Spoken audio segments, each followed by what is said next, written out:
అందరికీ శ్రీ పరాభవనామ సంవత్సర ఉగాది శుభాకాంక్షలు. ఈ ఉగాది మనందరి జీవితాల్లో కూడా కొత్త వెలుగులు నింపాలి. అందరూ కూడా ఆయురారోగ్యాల ఐశ్వర్యాలతో చక్కగా ఉండాలి, మంచి మనసులు కలిగి ఉండాలి అని చెప్పేసి మనస్ఫూర్తిగా కోరుకుంటున్నానండి. ఈ ఉగాది పచ్చడి కోసం పిల్లలు అదివరకు ఏం చేసేవాళ్ళండి? మన చిన్నప్పుడు మనం ఏం చేసేవాళ్ళమో గుర్తుందా మీ అందరికీ? మనం వేప పూత కోసం పిల్లలందరూ కలిసి వెళ్ళేవాళ్ళు. కలిసి వెళ్ళి తల కొంచెం తెచ్చుకునేవాళ్ళు. దాన్ని విరిచో లేకపోతే ఈ చెట్టు ఎక్కు ఎట్లయినా సరే సేకరించుకుని అందరూ తల కాస్త పంచుకునేవాళ్ళు. మళ్ళా మామిడి పిందెల కోసం మామిడి కాయలు అప్పుడే పూత పూసి కాస్త ఒక మోస్తరు సైజులో ఉన్నటువంటి కాయలు అనేవి ఉంటాయి కదండి, అవన్నీ కూడా సేకరించుకు తెచ్చుకునేవాళ్ళం అందరం కూడా. ఇప్పుడు పిల్లలకి అవన్నీ ఏం తెలియదు కదండి. ఇప్పుడు పిల్లలు ఏం తెలుస్తుంది? అమ్మ నాన్న చక్కగా చేసి పెడుతున్నారు, ఆ ఫోన్ పుచ్చుకుని కూర్చుని చక్కగా గేమ్స్ ఆడుకుంటూ వాళ్ళు పెట్టేది తింటున్నారు. ఈ పండగ వెనకాల ఇంత శ్రమ ఉంటుంది, ఇంత ఆరోగ్య సూత్రాలు ఉంటాయి అనేది వాళ్ళకి ఏం తెలియదు అనమాట. అందుకే ఇప్పుడు అట్లాంటి అవకాశాలు కూడా లేవు. అందరికీ అపార్ట్మెంట్ల జీవితం అయిపోయింది, అలాంటి అవకాశాలు కూడా లేవు. ఇప్పుడు చెట్లు ఎక్కమంటే ఎవరు ఎక్కుతారండి? చెట్లు గడికి వెళ్ళి తీసుకురమ్మంటే ఎవరు తీసుకురారు. కానీ మన ఇంట్లోకి వచ్చిన తర్వాత ఆ పూత ఎలా తీస్తారు ఇవన్నీ కూడా వాళ్ళకు కూడా పని అప్పచెప్తే ఏమవుతుందంటే వాళ్ళకు కూడా పండగ యొక్క ప్రాముఖ్యత తెలుస్తుంది, వాళ్ళు కూడా దానిలో పార్టిసిపేట్ చేసినట్టు అవుతుంది. పండగ ఎందుకు చేసుకుంటున్నాం అనేది మనం చెప్తే వాళ్ళకి అర్థమవుతుంది అనమాట. ఈ విధంగా ఆ పిల్లలను వదిలేయకుండా ఆ పిల్లలతో కూడా అలాంటి పనులు చేయించుకుంటూ మనం వాళ్ళని కూడా భాగస్వాములు చేస్తే ఆ పిల్లలు కూడా తప్పకుండా చేస్తారు.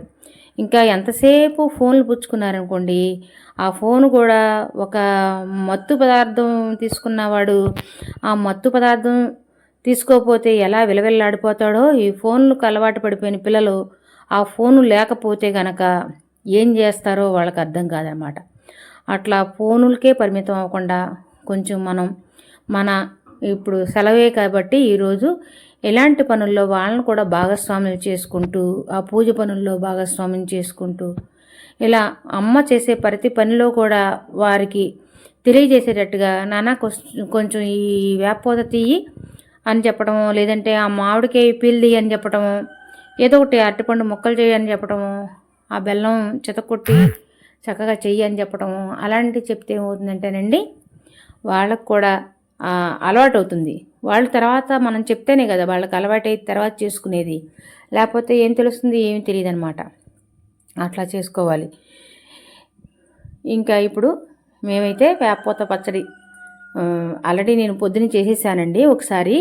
మళ్ళా మా వాళ్ళు మళ్ళీ చేయమంటే మళ్ళీ ఇంకొంచెం ఆ వేప పిందెలు కూడా ఉంటాయి కదండి, వేప మొగ్గలు, ఆ వేప మొగ్గలు కూడా వేసి చేశాను. ఎందుకంటే ఆరోగ్యానికి మంచిది, చేదైనా సరే తింటే మంచిదని మళ్ళీ చేస్తున్నానమాట. ఈ విధంగా అందరూ కూడా చక్కగా ఈ ఉగాది, ఈ పరాభవనామ సంవత్సర ఉగాదిని చక్కగా భక్తి శ్రద్ధలతో జరుపుకుని అందరూ సంతోషంగా ఉండాలని కోరుకుంటున్నానండి. నేనైతే ఈ వేప పూత ముందు చేసిన దాంట్లో పూత మాత్రం వేసానండి. ఇప్పుడైతే ఆ పూతతో పాటు ఆ మొగ్గలు కూడా ఉంటాయి కదండి, కొంచెం చేదుగా ఉంటాయి, అవి కూడా వేస్తానన్నమాట. అవి వేసి దానిలో బెల్లము, కొంచెం మిరియాలు, కొంచెం ఉప్పు, ఇంకొంచెం తేనె కూడా దానిలో కొంచెం కలిపాను. ఆ విధంగా బయట చూస్తే వాతావరణం అంతా కూడా కొంచెం వర్షం వచ్చేటట్టుగా మేఘాలుగా ఉన్నాయి. ఏదేమైనప్పటికీ కూడా వాతావరణం అంతా చల్లగా ఆహ్లాదకరంగా ఉంది కదా. అట్లాగే ఈ సంవత్సరం అంతా కూడా అందరి జీవితాల్లో సంతోషాలు కలిగి చేయాలని ఆ స్వామిని మనస్ఫూర్తిగా వేడుకుంటూ మరొక్కసారి అందరికీ కూడా శ్రీ పరాభవనామ సంవత్సర శుభాకాంక్షలు తెలుపుతున్నాను.